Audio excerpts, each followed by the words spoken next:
안녕하세요. 저는 서울 마포구에 거주 중인 40대 중반의 여성입니다. 살아오면서 힘든 순간이 없었다고 할 수는 없지만 저는 넘어지더라도 일어나는 법을 알았어요. 제가 대학교 2학년 때 불의의 사고로 돌아가시긴 했지만 저를 키워준 어머니가 무척이나 강인한 분이었기 때문이었죠. 스스로 일어나는 법도 알려주셨지만 그보다 먼저 잘 넘어지는 법을 가르쳐준 제 어머니 덕분에 모든 순간을 잘 버틸 수 있었던 겁니다. 좋은 대학에 들어가고 열심히 공부하고 취업 준비해서 원하던 대기업까지 입사를 했으니 노력을 하면 뭐든 이루어진다고 믿었죠. 하지만 자신감 넘치고 당당했던 제게 도저히 극복할 수 없는 시련이 결혼 후에 찾아왔습니다. 여보, 설마 또 유산된 거야? 미안해. 정말 미안해. 이번엔 정말로 아이를 가지고 싶었는데. 남편은 우는 저를 달래며 안아줬죠. 미안하긴 뭐가 미안해. 이건 당신 의지로 가능한 문제가 아니잖아. 난 정말 괜찮아. 난 당신만 있어도 되고 아이 없이 살아도 된다고. 오히려 당신 이렇게 힘들어하는 거 보는 게 더 힘들어. 난 온전히 당신 편이야. 그러니 미안하단 말 하지 마. 그래도 당신도 아이 가지고 싶어 했잖아. 아니야. 당신이 낳은 당신을 닮은 아이를 원했던 건 당신이 좋아하니까 그랬던 거야. 난 솔직히 아이보다 당신이 우선이야. 이 말은 당신을 위로하려고 둘러대는 것도 아닌 100% 진심이고. 그러니 너무 조급하게 생각하지 말자. 응? 우리 아직 젊어. 남편은 계속 젊다고 해줬지만 실상은 그렇지 못했어요. 그때가 결혼 5년 차였고 제 나이는 39살이었습니다. 어떻게 보면 가능성이 없는 나이는 아니었지만 아이를 낳기엔 결코 젊다고 볼 수는 없었어요. 더구나 습관성 유산으로 이미 앞서서 4번의 유산을 경험한 상태였던 겁니다. 그러니 공부도 취업도 마음만 먹으면 뭐든 가능했던 저의 자존감을 박살내기에 충분했고요. 물론 힘들어하는 제 곁에는 늘 따뜻하게 저를 위로하는 남편이 있었기에 버틸 수 있었죠. 실제로 남편은 정말 따뜻하고 다정했어요. 남편은 저와는 중학교 동창으로 그때부터 이성적인 그런 게 있었던 것은 아니었고 성인이 되고 우연히 만나게 되어서 연인으로 발전한 케이스였죠. 그 사람은 중소기업에 오랜 시간 재직했고 직급도 저보단 훨씬 높았지만 대기업에 다니는 저에 비해서 벌이는 좋지 못했습니다. 성과급을 포함하면 제 연봉이 남편의 2배가 훨씬 넘었으니까요. 그럼에도 남편은 자존감을 세우거나 불쾌해하지 않았습니다. 오히려 자랑스럽게 생각했고 저를 존경한다고 해줬어요. 그만큼 자존감이 높은 그 사람과 결혼을 결심하게 된 것은 당연했습니다. 뿐만 아니라 시어머니도 시동생도 모두 저를 예뻐하고 잘 따라줬죠. 특히나 시어머니는 정말로 본받을 게 많았습니다. 제가 용돈이라도 드리려고 하면 질색하시며 이렇게 말씀하시곤 하셨어요. 상경이 네가 돈 잘 벌고 대기업 다니는 것도 알고 있어. 난 그게 무척 자랑스럽고 좋아. 하지만 그렇게 힘들게 번 돈을 용돈 준다고 시댁 챙기다 보면 결국 모으지도 못할 거다. 요즘이 예전이랑 같니? 예전엔 허리띠 조르고 바짝 모으면 성공하는 거 꿈은 아니었다. 하지만 지금 사람들은 그게 아니잖니. 그러니까 이런 거 안 줘도 넌 언제나 내 자랑이야. 무엇보다 넌 이미 우리한테 많은 걸 해줬잖니. 그저 알뜰살뜰 살림하면서 돈 모아라. 알았지? 그래도 어머님, 작년 생신에도 돈 안 받으셨잖아요. 그리고 전 지금 사는 집도 있고 남편도 돈 벌고 저도 버니 충분히 부자라고 해도 무방해요. 그러니 좀 받아주세요. 네? 아니야. 난 너랑 먹는 맛있는 음식 정도면 충분해. 무엇보다 나도 일해서 돈이 없는 것도 아니고 청소하면서 한 푼 두 푼 모아서 아껴 쓰는 게 내 삶의 재미란다.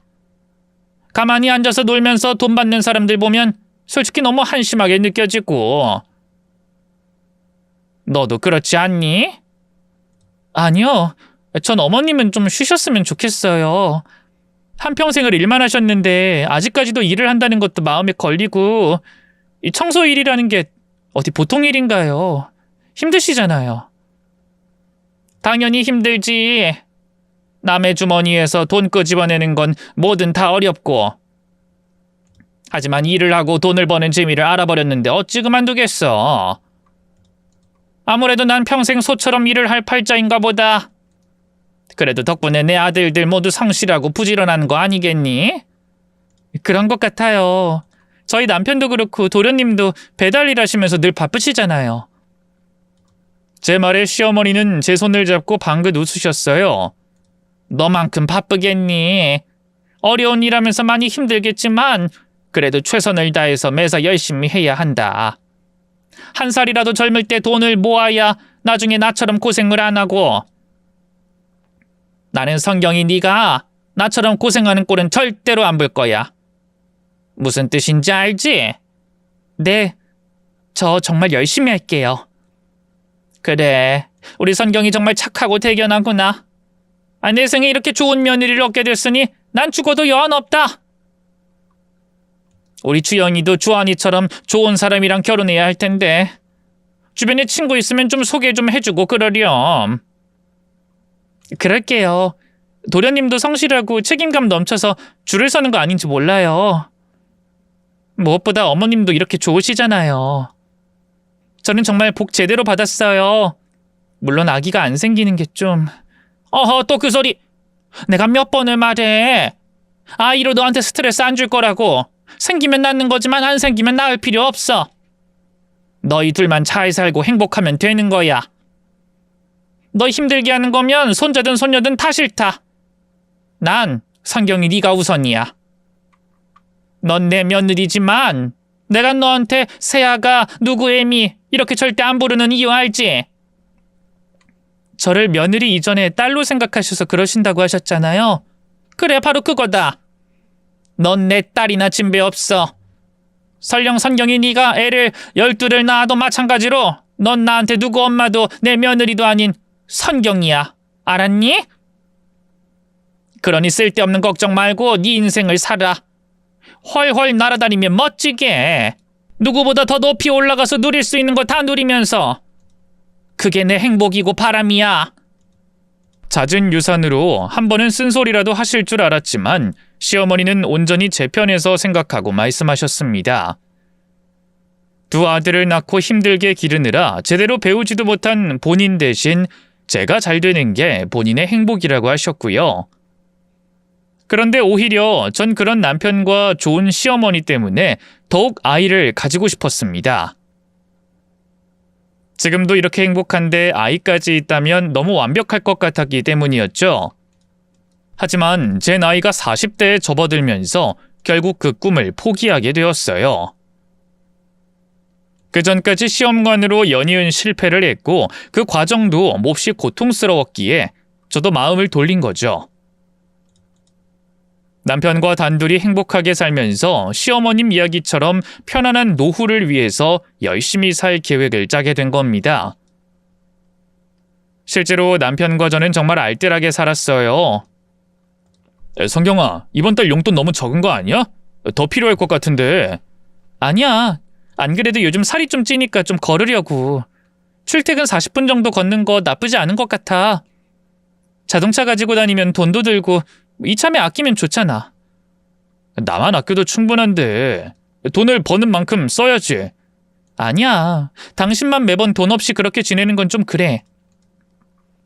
당신이 내 몫까지 좀 쓰든가. 난 진심으로 내 건강을 위해서 그러는 거야. 그래, 알았어. 그래도 무리하지 말고 언제든 말만 해. 알았지? 나만 아껴도 우리 노후는 문제 없다는 거 알잖아. 대기업 다니면서 너무 직업 틀어주는 것도 주변 사람들이 별로 안 좋아할 거고. 난 안 그래도 되지만 당신은 평판 관리도 해야 하잖아. 알았어. 갑자기 필요할 땐 카드 있으니까 그걸로 해결할게. 그래, 팍팍 써. 내가 더 아끼려고 해볼 테니까. 알았지? 결혼 초부터 남편은 제 월급을 대신 관리해주고 있었습니다. 상대적으로 저보다 시간적인 여유가 있기도 하고 은행 관련 일에 대한 정보에 빠삭했기 때문에 정말 편했거든요. 그래서 결혼 전보다 결혼 후에 돈을 더 많이 모을 수도 있었죠. 특히 남편은 일상생활에서의 절약을 꾸준히 실천하고 시어머니를 닮아서 그런지 근검절약이 몸에 배어 있었습니다. 그러다 보니 저도 아주 자연스럽게 함께 절약하고 아끼는 습관을 가지게 되었던 거고요. 배달 음식은 1년에 한 번 시켜 먹을까 말까 할 정도로 쓰지 않았고 옷도 1년에 30만 원 정도의 지출만 있었습니다. 또 옷을 하나 사더라도 남편은 해외 사이트까지 모두 비교한 뒤 같은 상품을 훨씬 저렴한 가격으로 구매하는 능력도 있었죠. 물론 그런 모든 것들을 저에게 강요한 적은 없었습니다. 오히려 저에게만 관대하고 본인에게 엄격해서 미안하고 고마운 마음이 더 컸네요. 그렇게 운동도 하고 돈도 아끼고 매일을 감사하고 고마운 마음으로 살아서인지 그런 제게 기적처럼 아이가 찾아오게 됐던 겁니다.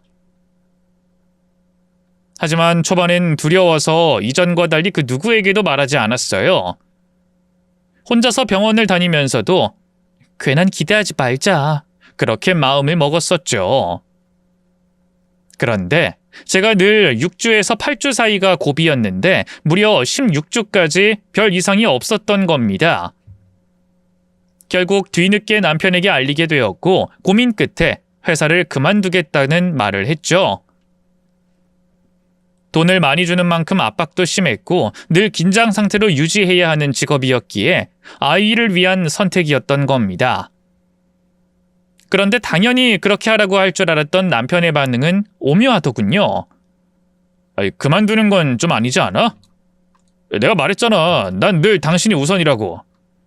거기 들어가려고 노력했던 것들이 순식간에 물거품이 될 텐데 어떻게 그렇게 쉽게 포기를 할 수 있어?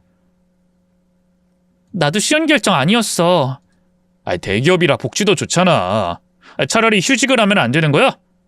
포기하는 건 너무 아까워. 포기하는 게 아니야. 더 원하는 걸 위해서 선택하는 거지. 그리고 나 정말 이제까지 열심히 살았고 지금까지 달려왔으니 3년 정도 쉬면서 아이에게 온전히 투자하고 싶어서 그래. 투자라는 건 돌려받을 수 있을 때 하는 거고 정확히 말하면 낭비고 그냥 집에서 노는 거잖아. 무엇보다 당신 실력과 그 능력으로 애 보는 건 국가적 낭비라고 생각해.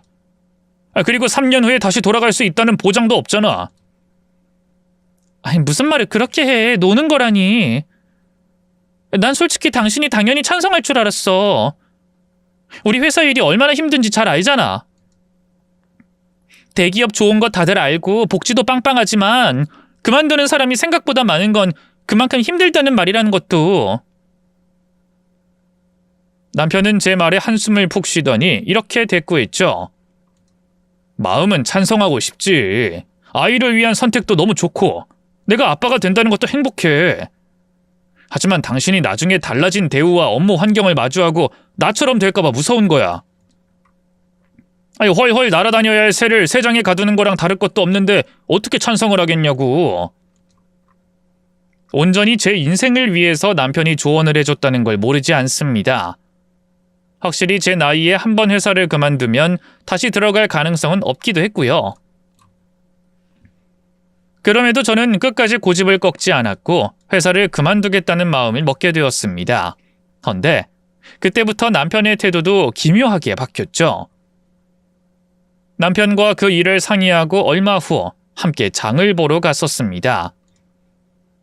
갑자기 신선한 방울토마토를 보니 너무 먹고 싶어서 한 박스를 집어들었어요. 헌데 남편이 제 손등을 치면서 말하는 겁니다. 이거 말고 떨이로 나온 것도 있어. 그거 사.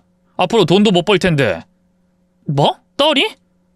유통기한이 임박된 흐물흐물한 방울토마토를 사라고? 고작 2,000원밖에 차이 안 나. 그냥 신선한 거 먹고 싶어. 9,900원이면 싼 거 아니야? 난 이걸 먹고 싶다고. 9,900원이 땅을 파면 나와? 그리고 고작 2,000원이라니. 2,000원이나 차이가 나는 거지.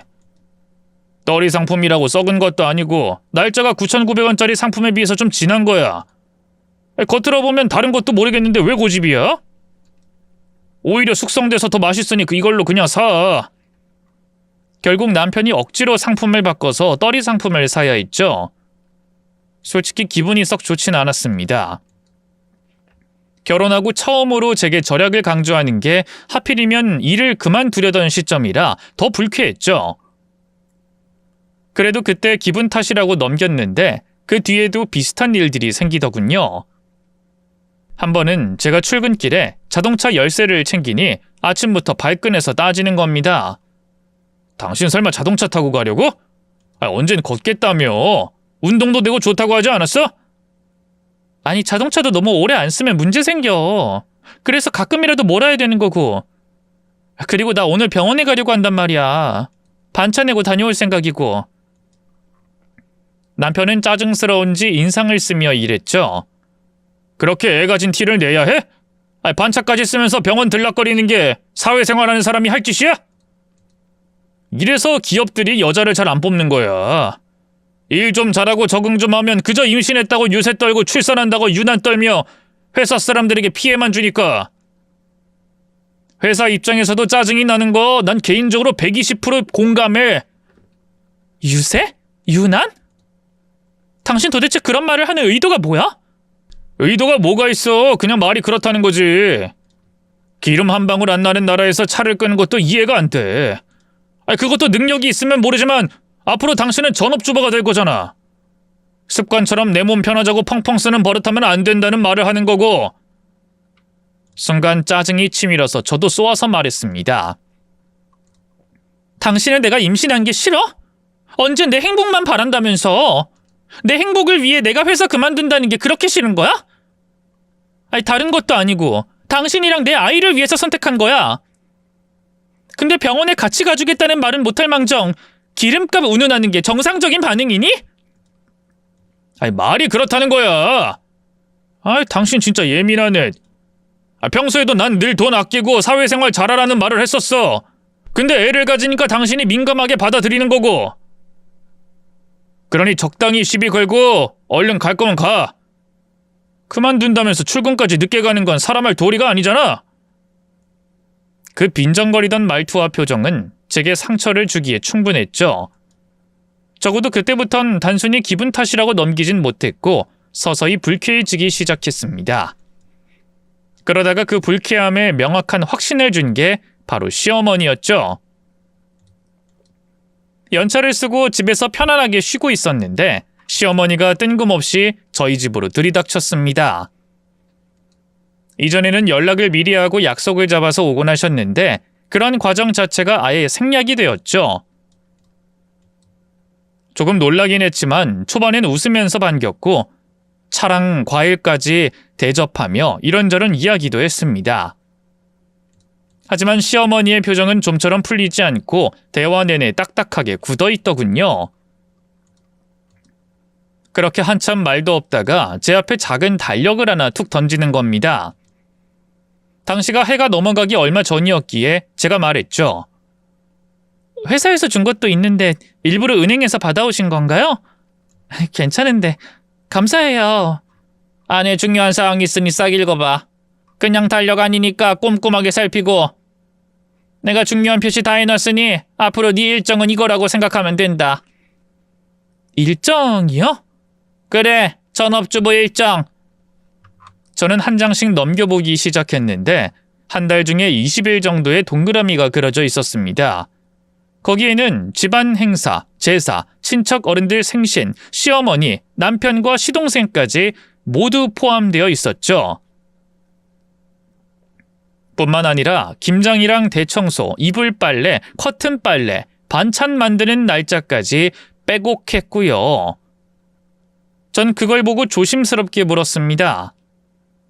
저희 집이 제사가 없지 않나요? 어머님 교회 다니시잖아요. 교회? 그걸 내가 다니지 내 조상이 다니니? 그리고 이제까지 하지 않았던 것은 일이 힘드니까 널 위해서 그러려니 하고 넘긴 거였지. 제사가 없긴 왜 없어? 한국에 사는데 아무리 기독교라도 할 수 있으면 몇 번이라도 해야지. 물론 난 교회 다니니 음식 준비는 전부 성경이 네가 알아서 해야 한다. 두 신을 섬길 순 없는 노릇이니. 그전엔 그저 너 편안하게 해주려고 이제까지 배려해준 거였는데 그 배려가 당연하단 식으로 나오는 건 곤란해. 아, 제가 눈치가 없었네요. 그간 배려를 해주셨는데. 알았으면 됐다. 어쨌든 네가 가정주부가 되겠다고 했으니 앞으로는 해야지. 달력에 표시된 생일은 중요한 거니 앞으로 생일상 직접 차려줘야 한다. 이전처럼 외식하고 선물로 입 닦는 건 양심상 하면 안 되는 일이야. 곧 있을 제사도 하루 전날부터 와서 손질하고 다듬는 것부터 하고, 그리고 그 다음 주엔 김장할 거야. 300포기 정도. 300포기요? 어머님, 근데 저 임신해서 출산 이후에 하면 안 될까요? 출산?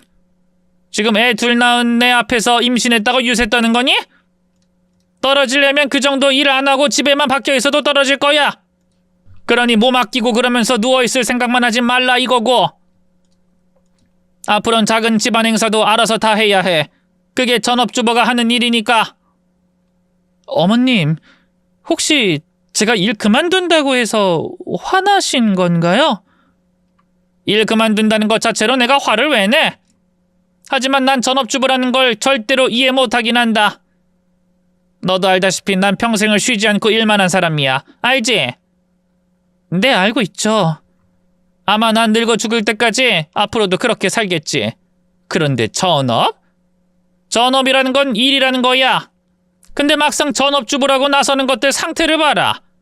아예 까놓고 애 보는 걸로 몇 년을 남편한테 기생해서 사는 팔자 좋은 인간들 아니니? 돈 있으면 애 봐주는 곳은 넘치고 유치원도 있는데도 그저 아이를 위해 희생한다 어쩐다 헛소리 짓거리지. 그러면서 속 편하게 애 유치원 보내고 여자들이랑 커피나 마시며 놀면서 말이야. 같은 애 엄마들이랑 하루 종일 우르르 몰려다니다가 다 늦은 저녁에 남편 밥 한 번 차려주면서 독방 육아니 육아를 도우라니 난리를 부리는 게 전업주부라는 게 말이 되는 일이니? 내 말이 틀려? 그러니 전업을 할 거면 제대로 하란 뜻이야. 난 그것도 일로 받아들일 거니까. 하지만 어머님, 저한테 이 아이가 얼마나 중요한지 잘 아시잖아요. 누구보다 가지고 싶었고 이젠 지키고 싶을 뿐이에요. 그러니 딱 한 번만 응원해 주실 수 없을까요? 응원? 말이라면 왜 못하겠어. 하지만 난 싫다. 새끼알을 낳고 태어나면 나는 법을 알려야지. 등 뒤에 태우고 다니는 꼴 같지도 않은 전업주부? 나 때는 말이야. 애를 낳아도 바로 일 다니고 그랬어. 그저 오냐오냐 내 새끼 둥둥하면서 내 시대의 사람들이 다 그렇게 살았으면 모두 입에 풀칠도 못했을 거고. 솔직히 나 너 일 안 그만두면 좋겠다. 아니 도대체 왜 그런 일을 포기하고 애한테 매달려서 살겠다는 건지 도저히 이해도 되지 않고. 아니 대기업은 복지도 좋은데 왜? 복지 좋죠. 하지만 그만큼 일이 힘들어요. 저도 아직까지 고민하고 있지만 업무가 너무 많아서 야근도 많고 이런 환경에서 아이를 지킬 수 있는지도 의문이라 그래요. 딱 한 번만 이해해 주실 순 없을까요? 어머님 손주를 위한 일이기도 하잖아요. 얘 말하는 거 봐라. 언제 내가 손주 나오라고 했니? 내 아들이 너한테 애 가지라고 압박을 한 적이라도 있고? 혼자서 북치고 장구치면서 혼자 좋아 낳으려는 거면서 지금 누구더러 내 손주래? 어쨌든 너 일 그만두면 내가 정해준 일정에 무슨 일이 있어도 시댁으로 와. 이번 달에 제사랑 김장 있는 거 잊지 말고. 이것도 못하면 전업주부 할 생각도 하지 마라. 망치로 머리를 맞는 느낌. 딱 그거였습니다. 아무리 좋은 식으로 해석을 하고 오해라고 마음을 다잡아도 자꾸만 안 좋은 쪽으로 생각이 들더군요. 그간의 배려, 칭찬을 받은 것들이 모두 제 직업에 관련된 것뿐이었구나 하는 생각 말이죠. 남편도 그렇고 시어머니도 마찬가지로 제가 일을 그만둔다는 말에 모두 태도가 바뀌었으니 실망을 넘어서 분노까지 생길 지경이었습니다. 특히나 제가 유산으로 얼마나 힘들어했는지 알면서 출산 이후가 아닌 이전부터 집안 행사를 다 해야 한다는 건 너무 충격적이었죠. 그래서 저는 그 일로 남편과 크게 싸우게 되었습니다. 남편은 제가 그간 편안하게 살았던 거고 마땅히 해야 할 일이라고 시어머니의 행동을 두둔했고 제가 임신한 유세를 떤다고 또 몰아붙이더군요. 그래서 저도 강하게 나갔죠. 그래? 그럼 이혼해. 나도 이제 더는 못 참겠어. 뭐? 이혼? 지금 당신 그걸 말이라고 하는 거야? 그간 나랑 우리 집 식구들이 당신한테 어떻게 했는데 이혼 소리가 그렇게 쉽게 나와? 나라고 쉬운 줄 알았을까? 대기업도 포기하려고 한 게 나야. 그만큼 나한테 이 아이는 꿈이고. 근데 이런 식으로 스트레스 받으면 회사 그만두는 것보다 더 힘들겠지. 당신한테도 이번에 너무 실망했고 어머님은 배신감까지 들어. 두 사람 다 내가 좋은 게 아니라 내 간판이, 내 직업이 좋았던 거 아니야? 그러니까 난 여기까지 하겠다는 거야. 이혼하자고. 헌데 제 말에 남편이 무릎을 꿇었습니다. 그리고는 빌기 시작하더군요. 잘못했어. 하지만 진심은 아니었어. 실은 내가 사고를 좀 쳤어. 우리 엄마가 애초에 당신한테 그럴 사람 아닌 거, 또 나도 그런 사람 아닌 거 당신은 알지 않아?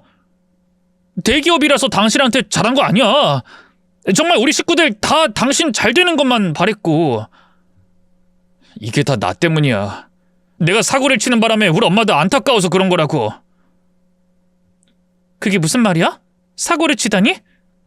실은 나 그간 모은 돈으로 코인 했어. 뭐? 미쳤어?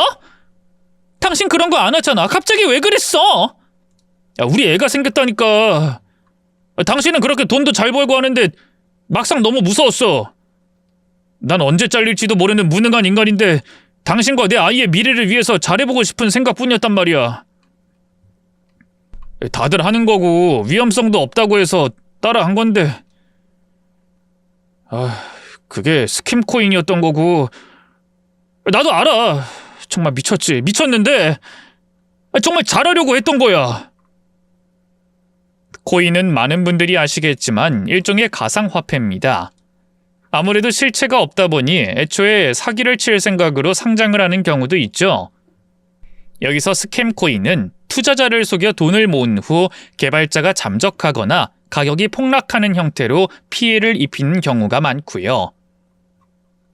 남편도 그 일에 휘말렸던 겁니다. 그걸 복구하겠다고 대출까지 써서 빚까지 생기게 되니 그때부터 제가 벌어오는 돈이 절실해진 거였어요. 혹여나 그 사실을 알면 제가 유산을 하게 될까봐 두려워서 시어머니까지 이용해 최대한 그만두지 못하게 하려고 했다고 털어놨죠. 아니, 아무리 저와 제 아이를 위해서였다고 하지만 수년간 모은 돈을 잃었다는 생각에 손발이 덜덜 떨리더군요. 남편도 눈물을 뚝뚝 흘렸습니다. 그리고는 제 손을 잡더군요. 내가 갚을 거야. 내가 다. 당신한테 일하라고 안 할게. 그러니까 딱 한 번만 봐줘. 쓸데없는 짓 다신 안 해. 그리고 정말 최선을 다하는 모습 보일 테니까. 응? 나 버리지 마. 당신 없으면 나 못 살아. 우리 아이도 마음껏 사랑해주지 못했는데. 제발. 그래도 이건 아니지. 여보, 그럼 대신 지켜봐줘. 며칠이라도 좋아. 딱 한 달만이라도. 그 뒤에도 원하면 이혼해. 내가 어떻게 하는지 보고 판단을 해달라는 말이야. 기회라도 줘. 당신한테 마지막 모습이 이런 모습이 아니면 좋겠어. 무엇보다 지금 이렇게 떠나면 난 못 살아. 날 죽이는 거라고.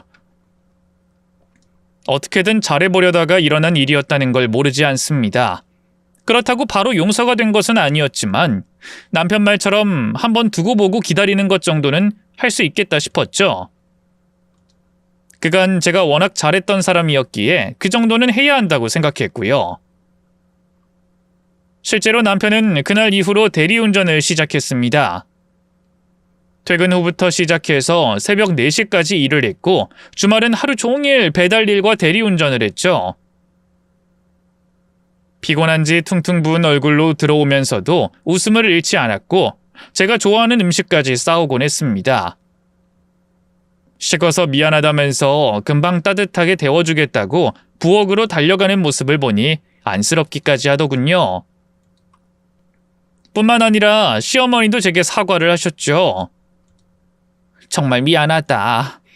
내가 그랬던 건 내 아들 때문도 있었지만 혹시나 네가 이걸 알면 내 아들이랑 이혼하게 되는 게 무서웠어.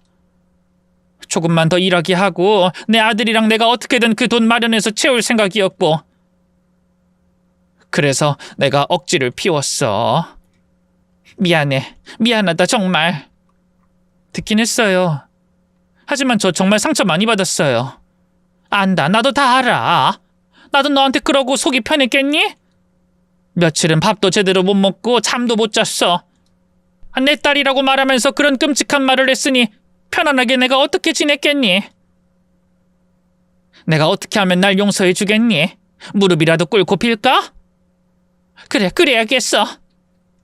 시어머니는 일어나서 무릎을 꿇으려고 하셨고 전 그런 시어머니를 말렸습니다. 이제 괜찮아요. 이러지 마세요. 저 마음 더 안 좋아요. 네? 그래도 내 마음은 정말 무릎을 100번 아니 1000번도 더 꿇었다. 성경아, 아무 걱정 마라. 일 그만둬. 사실 내가 청소일 늘렸거든. 그러니 빚은 우리가 알아서 다 갚을 거고 이 집 전세금으로 대출받아서 빚 갚는 데 보탤 생각이야. 아들한테 보낼 거고 넌 그저 아이만 생각해라. 진즉에 이렇게 했어야 했는데 미안해. 그래도 이거 하나만은 약속하마. 내가 너 부족하지 않게 살게 해준다는 거 말이다. 내 몸을 갈아서라도 꼭 그렇게 할게. 그땐 남편도 시어머니도 제가 일을 그만두길 몇 번이나 말하더군요. 하지만 잠도 제대로 못 자서 힘들어하는 남편, 나이도 있는데 일까지 늘린 시어머니를 보고 제가 어떻게 일을 그만두겠습니까? 결국 전 내색은 하지 않았지만 일을 그만두지 않겠다고 마음을 먹게 되었죠.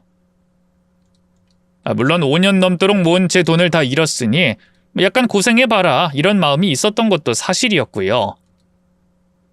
하지만 얼마 가지 않아서 전 그때 그 작은 보복을 땅을 치고 후회하게 되었습니다. 시작은 응급실에서 걸려온 한 통의 전화였어요.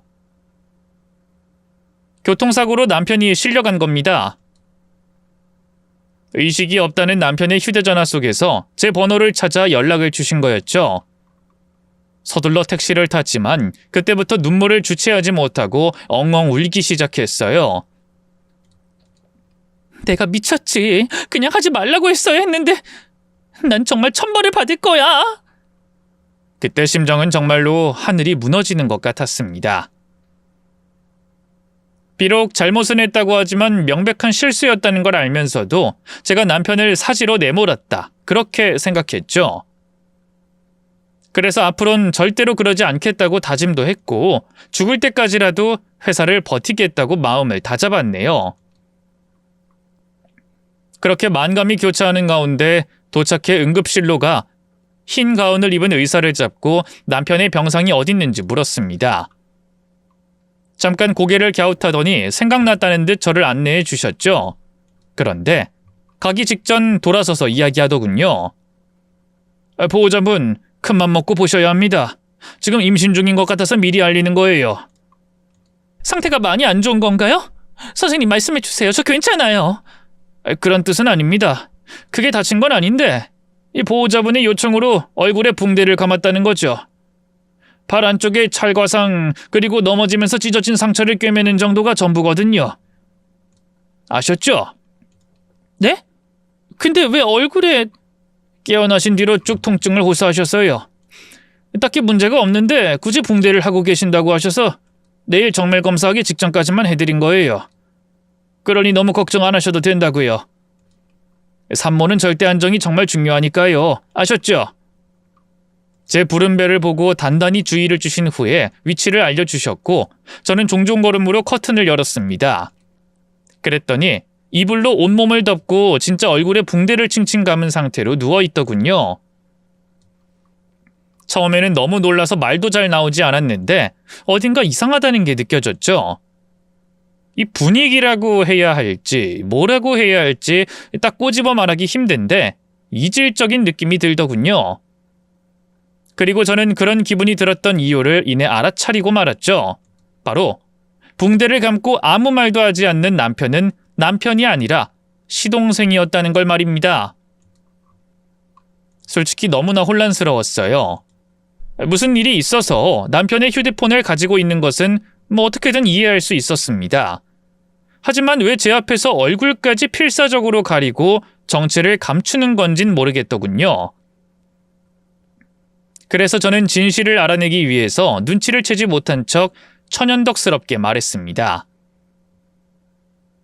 여보, 오늘 배가 좀 당겨서 여기 있어야 하는 건 알지만 일단 집에 가서 당신 짐 좀 챙겨볼게. 내일 검사 받아야 된다고 했잖아. 갈아입을 속옷도 있어야 하겠고 옷도 다 찢어졌으니 그것도 같이 들고 올게. 그러니까 답답해도 조금만 참아. 대답 대신 고개만 끄덕거리는 시동생을 보면서 저는 밖으로 나갔죠. 그리고는 그 앞에 숨어서 기다리기 시작했죠. 한 30분 정도 시간이 흘렀을 때 남편이 택시에서 내려 주변을 두리번거리더군요. 바짝 고개를 숙였다가 살짝 드니 남편이 빠르게 응급실로 뛰어들어갔죠. 저도 조용히 그 뒤를 밟았습니다. 그런데 자리에 둘 다 보이지 않았고 응급실과 연결된 통로에 두 사람의 실루엣이 보여 살짝 돌아서 그 근처로 다가갔죠. 둘은 언성을 높이며 싸우더군요. 나도 억울해. 내가 기절한 사이에 전화를 한 게 내 탓이야? 형 때문에 이게 뭐야? 난 병원 들어올 때부터 얼마나 긴장했는데 명의 도용으로 신고라도 당할까봐. 됐고. 그래서 선경이가 눈치챈 것 같아? 절대. 나한테 여보라고 하던데? 그리고 내일 온다고 했고. 걱정 마. 내가 형수 온다는 소리에 놀라서 붕대 감아달라고 미친놈처럼 굴었는데 이렇게 꽁꽁 싸고 있는데 무슨 소리 하나 봐? 그야 그렇지만 그래도 의심 사는 거 아니야? 그 여자 의심 은근히 많다고. 의심은 무슨? 그렇게 의심하는 사람이 형이 딴 여자랑 바람 피우는 것도 모르냐? 시끄러. 누가 듣기라도 하면 어쩌려고. 쪽팔리긴 해? 형 진짜 그러다 들키면 어쩌려고 그래? 얼른 정리 제대로 해. 이러다 들키면 우리 집도 형도 끝이야. 이건 경고야, 경고. 엄마도 걱정 엄청 한다고. 지랄하네. 누구 덕에 그렇게 편안하게 살았는데. 너랑 우리 엄마 일 안 하고 집에서 놀게 해준 게 바로 나야. 빚 있다고 뻥까지 치면서 내 자존심 박살낸 거 어느 정도는 너도 책임 있는 거고. 한 달만 나 대신 대리 좀 해달라는 부탁이 그렇게 힘들어서 사고를 쳐? 쫄리니까 그렇지. 그냥 형이 해. 그리고 왜 한 달이야? 형수가 싫다고 하면, 계속 하라고 하면 어쩌려고 그래? 그땐 형이 할 거야? 무슨 근거로 한 달이래? 그 사람 마음 약해. 나한테 말만 하고 아직도 못 그만뒀잖아. 그거 보면 각 안 나와? 빚 있다고 거짓말 해놨고 엄마 일한다고 눈물 뚝뚝 흘리고 나도 힘든 티 팍팍 내면 결국 계속 일 다닐걸? 아마도 애 낳아도 산후조리고 뭐고 바로 일할 여자고. 천성이 부지런하고 책임감이 강하거든. 분명 딱 한 달만 고생하면 용서하겠다. 그러니 일은 그만두라고 할 거라고. 참, 형도 그런 사람 두고 바람을 피고 싶냐? 칭찬을 그렇게 하면서? 그야 우리 집안에 먹여 살려주니 고마운 거지. 고맙다고 사랑하냐? 그럼 우편배달부, 안내원, 간호사, 의사랑도 결혼하게? 같은 인간 대 인간으로 존경하는 거랑 여자로 그런 건 차원이 달라. 성경인 여자론 최악이야. 똑똑한 여자랑 사는 거 얼마나 머리 아픈지 알아? 자고로 여자란 적당히 멍청하고 살랑살랑 여우 같은 면도 또 백시 같은 면도 있어야 재밌지. 됐고 얼른 퇴원이나 하고 말이나 맞춰. 아까 형수가 했던 말 뭔지만 알려줄 테니까. 모르는 척 그냥 별일 없었다고 검사 결과도 이상 없다고 하라고. 알았어? 목소리로 알아들을까봐 대답도 못했는데 놀라서 그렇다고 대충 말하고. 역시 내 동생은 머리 회전이 겁나 빨라. 칭찬 필요 없으니까 빨리 여자 정리나 해. 엄마도 걱정 많아. 꼬리가 길면 밟혀. 야, 내 덕에 먹고 살면서 잔소리하지 마. 나도 그 정도로 즐길 권리는 있어. 안 그럼 네가 일할 거야? 그렇게 할까? 그니까 잔소리 말고 앞으로는 내가 시키는 일은 해. 한 달이야. 그냥 대충 했다고 하면 안 될까? 나 너무 힘들다고. 안 돼. 대리기사로 등록해서 돈이 들어와야 선경이가 속지. 대충 다니는 척한다고 속겠어? 그러니까 내 이름으로 일 시킨 거고 내 운전면허에 전화기까지 들려준 거라고. 우리 제발 잘 좀 하자. 어? 아이씨, 알았어. 그럼 딱 한 달이야. 두 사람의 대화는 그 이후로 더 이어졌고 제게 해야 할 말들까지 맞추는 걸 마지막으로 들었죠. 다리에 힘은 풀리고 무슨 정신으로 거길 빠져나왔는지 기억도 잘 나지 않았습니다. 머릿속에는 그저 들키지 않고 빨리 나오겠다는 생각만 들었고요. 병원을 나와서 한참을 걷던 끝에 전 한적한 공원 구석에 주저앉아 엉엉 울기만 했습니다. 좋은 시어머니, 다정한 남편, 사랑받는 며느리. 애초에 그런 것은 존재하지 않았다는 걸 인정해야 했죠. 그저 그들은 제가 벌어오는 돈으로 놀고 먹는 그런 인간들이었다는 걸 말입니다.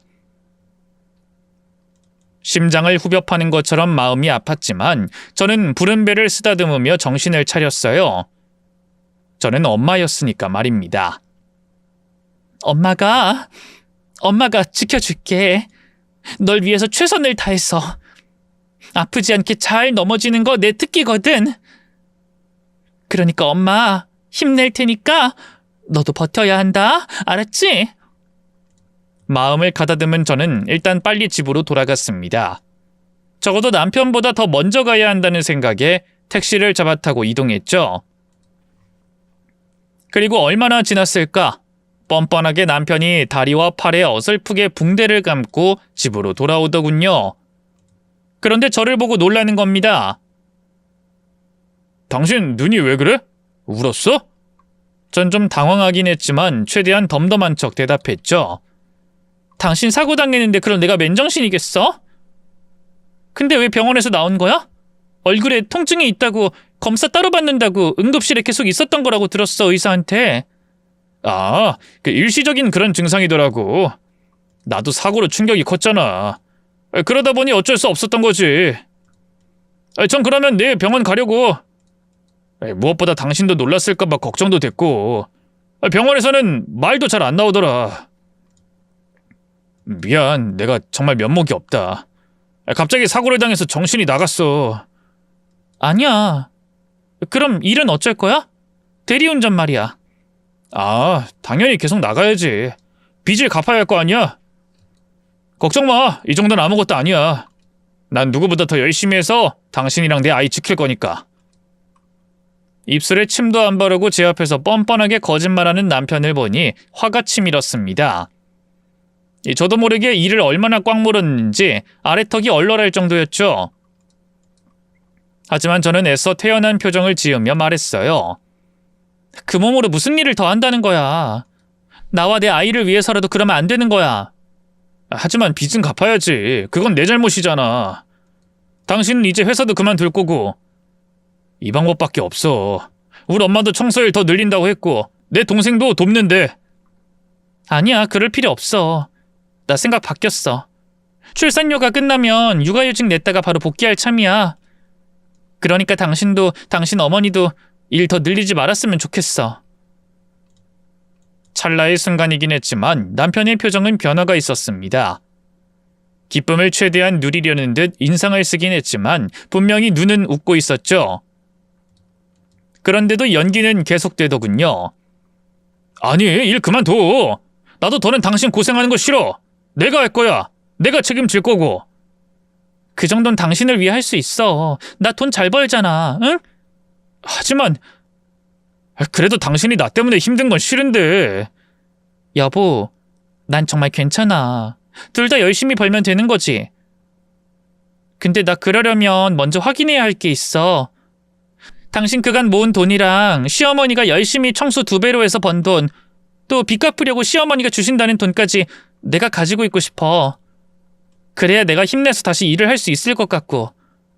그 정도는 괜찮지? 내가 쓴다는 것도 아니고 보관만 할게. 뭐?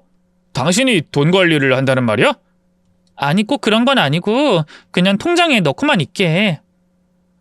당연히 당신이 내 월급은 예전처럼 쭉 맡아줘야지. 난 돈 관리는 관심 없잖아. 그냥 다 같이 열심히 했다는 증거? 그런 걸 내 통장에 두고 보면서 그렇게 이번 사건을 이겨내고 싶은 거야. 무슨 뜻인지 알겠지? 그래, 대충은 이해해. 알았어, 근데 좀만 기다려줘. 금액이 크기도 하고 은행 가서 직접 해야 하니까. 내가 하루 쉬는 날 그때 다녀올게. 그 정도 시간은 줄 수 있지? 그럼 난 기다릴 수 있지. 저는 천연덕스럽게 거짓말을 했습니다. 제가 뜬금없이 돈을 요구한 것은 이혼 전 최대한 제 돈을 회수하려고 했던 거였죠. 다행히 결혼 전에 모은 돈으로 당시 살던 집을 구매했어요. 그러니 제 집은 혹시라도 모를 재산 분할에 포함되지 않을 테고 제 월급이 고스란히 시댁으로 흘러갔으니 민사까지 걸어서라도 다 받아낼 생각이었죠. 그렇게 돈을 마련할 시간을 최대한 주고 저는 변호사와 이혼 소송 및 민사 소송까지 준비하기 시작했습니다. 급여 명세서 및 계좌 내역과 남편이 돈을 빼돌렸다는 증거, 시댁에서 제 돈을 어디에 썼는지까지 모두 탈탈 털 계획이었고요.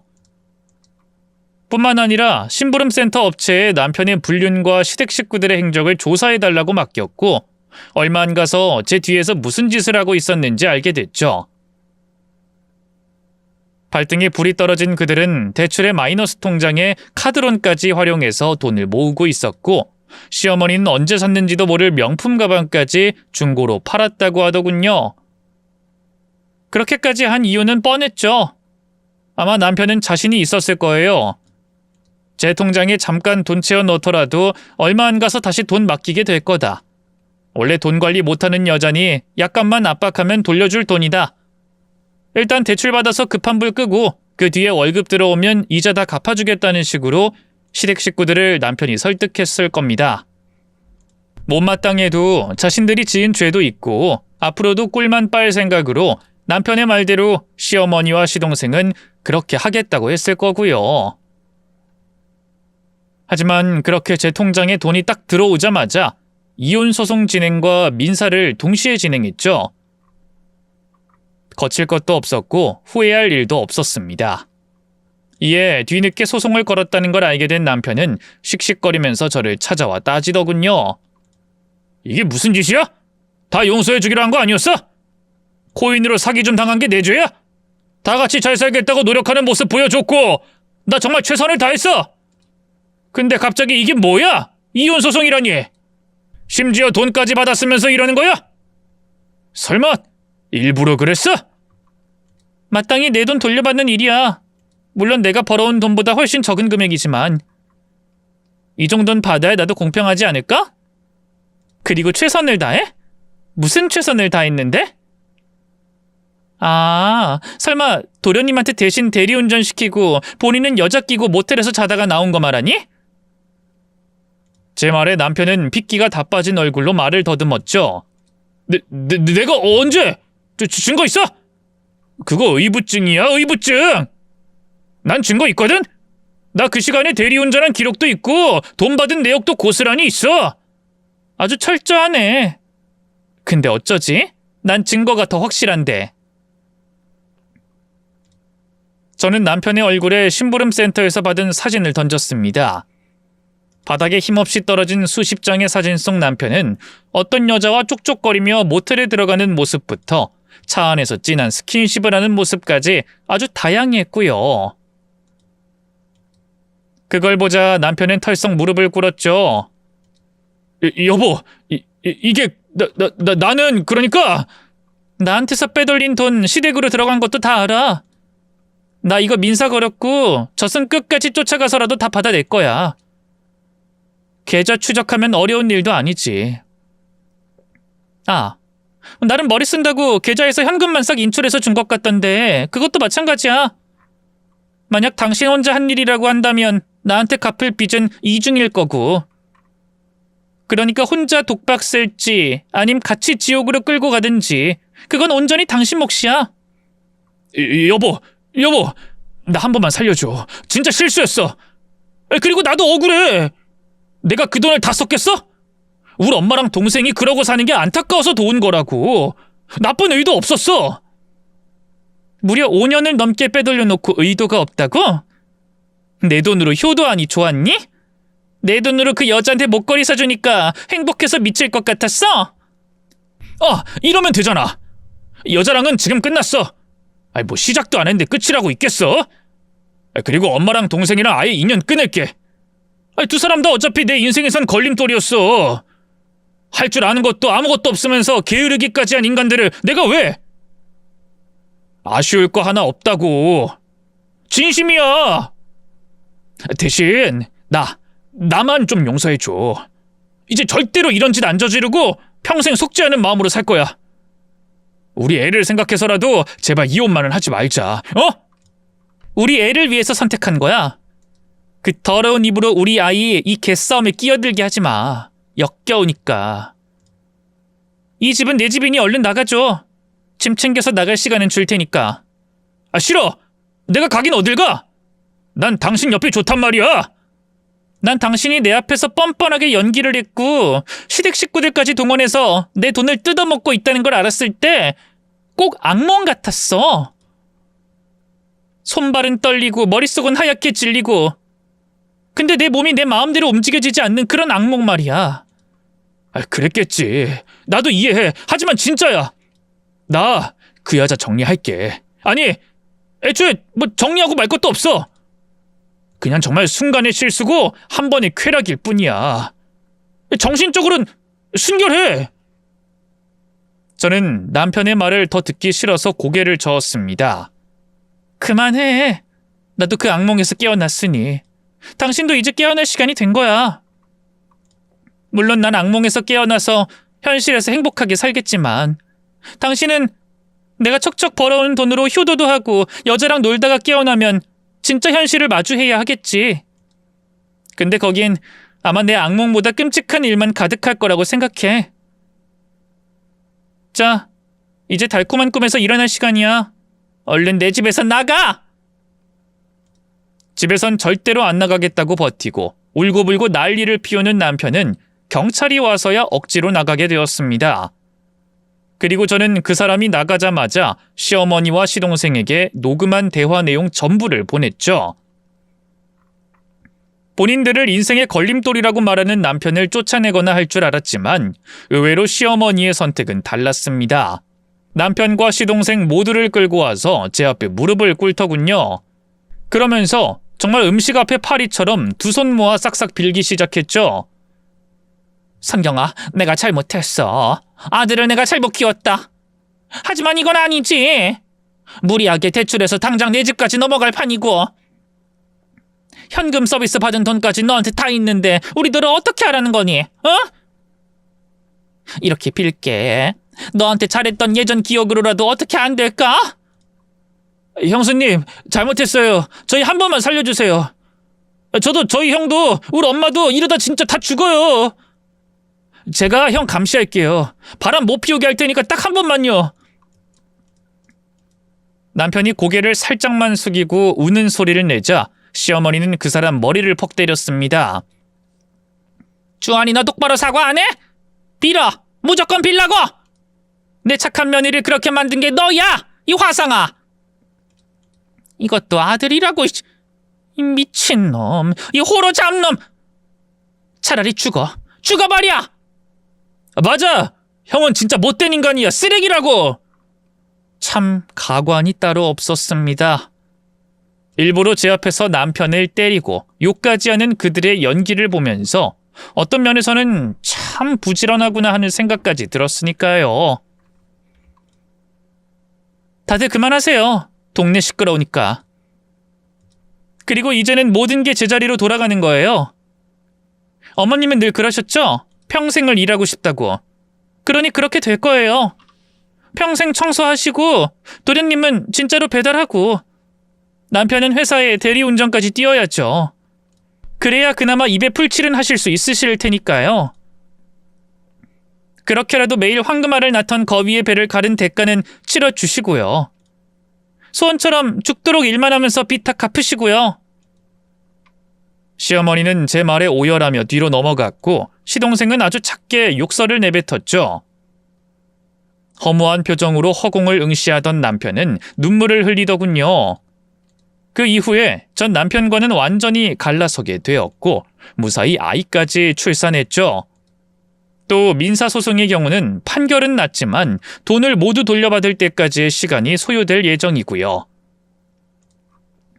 어쨌든 저는 현재 이곳으로 이사까지 해서 아이와 함께 잘 지내고 있습니다.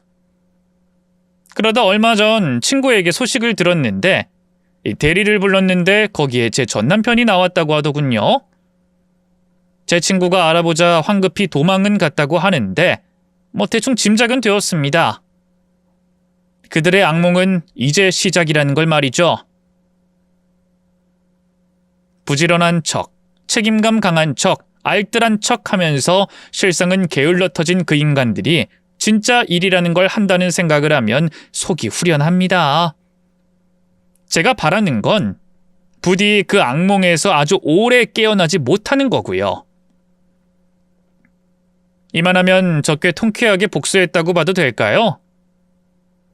끝으로 일어나는 법보다 제게 잘 넘어지는 법을 먼저 가르쳐 주신 어머니에게 감사하고 제 이야기 끝까지 들어주신 분들에게 정말 많이 고맙다고 전하고 싶습니다.